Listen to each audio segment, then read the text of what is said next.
Hello मेरे प्यारे बच्चों, तो कैसे हैं आप लोग। उम्मीद करते हैं आप लोग अच्छे होइएगा और आपकी एग्ज़ाम की तैयारी बहुत अच्छे से चल रही। मैं आपका कुसुम सर, मैं आप लोग के लिए मेरे इस यूट्यूब चैनल पर आप लोगों के लिए एक फिर से फिज़िक्स का जानदार शानदार टॉपिक के साथ आज मैं फिर से आप लोगों के बीच आया हूँ।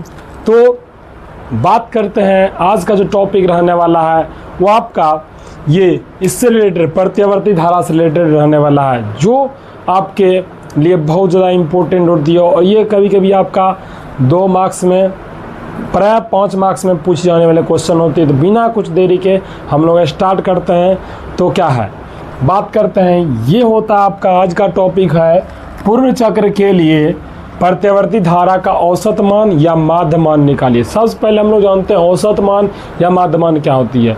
जब कोई अल्टरनेटिव करंट अर्थात एसी करंट अर्थात प्रत्यावर्ती धारा जब प्रवाहित होती है वह हमेशा तरंग के रूप में प्रवाहित होती है।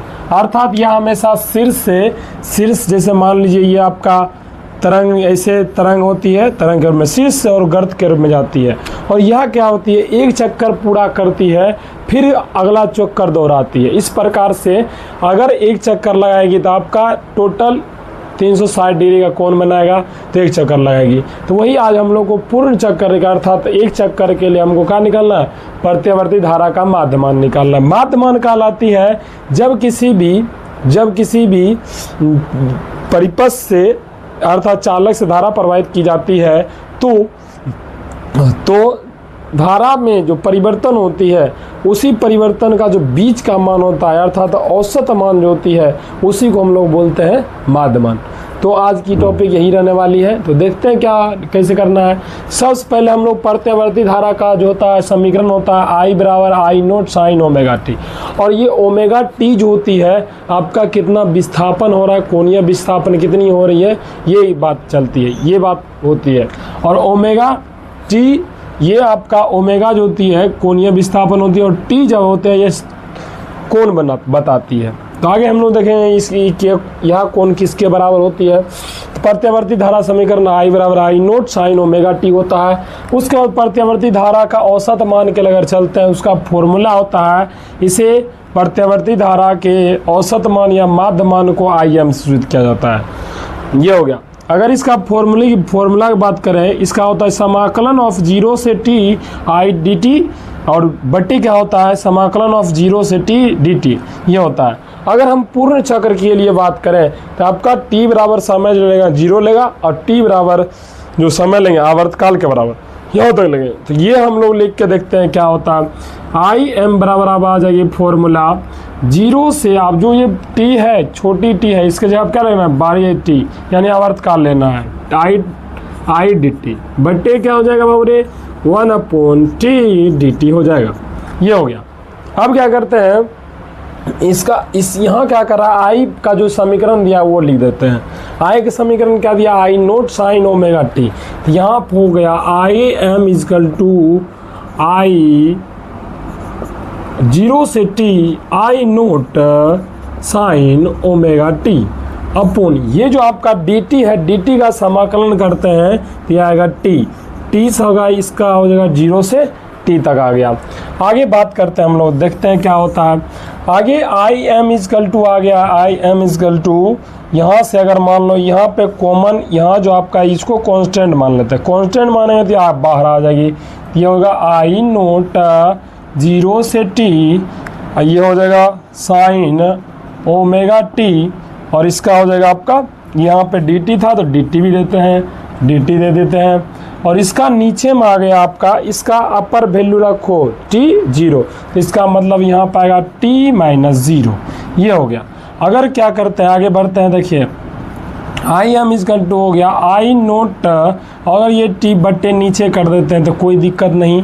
आगे हम लोग बात करते हैं 0 से t ये हो गया sine omega t into dt ये हो गया। अब t के रिस्पेक्ट में इसको समाकलन करते हैं। जब समाकलन करते हैं तो यहाँ से आपका फॉर्मूला आ जाती है I नोट अपॉन t, यहाँ से आएगा आपका समाकलन जब करते हैं तो ये आता है कॉस, चूँकि यहाँ पर ओमेगा टी है तो इसलिए cos omega T upon omega ये होती है।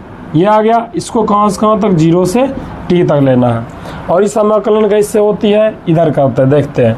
यहाँ पर आपका क्या होती है, कॉस अगर साइन 2x रहता है और इसका dx करना रहता है तो ये होती है कॉस, यहाँ पे एंगल में है 2x और जो 2 होती है वो भी नीचे होती है, इसलिए इसका समाकलन इस प्रकार से होती है। और यहाँ पे वही बात लिखी गई है, देख लीजिए। आप लोग आगे फिर बढ़ते हैं तो यहाँ पर हो गया, ये हो गया आई एम, अगर माइनस को बाहर कर लिया जाए तो आई एम टी।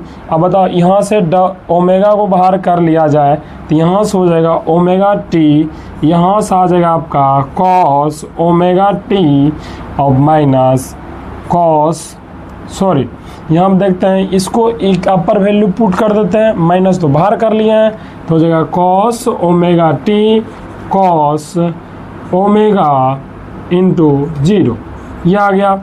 ये रखने के बाद आप देखते हैं यहाँ पे कॉस 0 का वैल्यू इसके साथ गुना हो जाए, कॉस 0 का वैल्यू होता है 1, यहाँ से पूरा का वैल्यू आ गया 1, यहाँ से हो गया I am minus I note omega T, ये हो गया।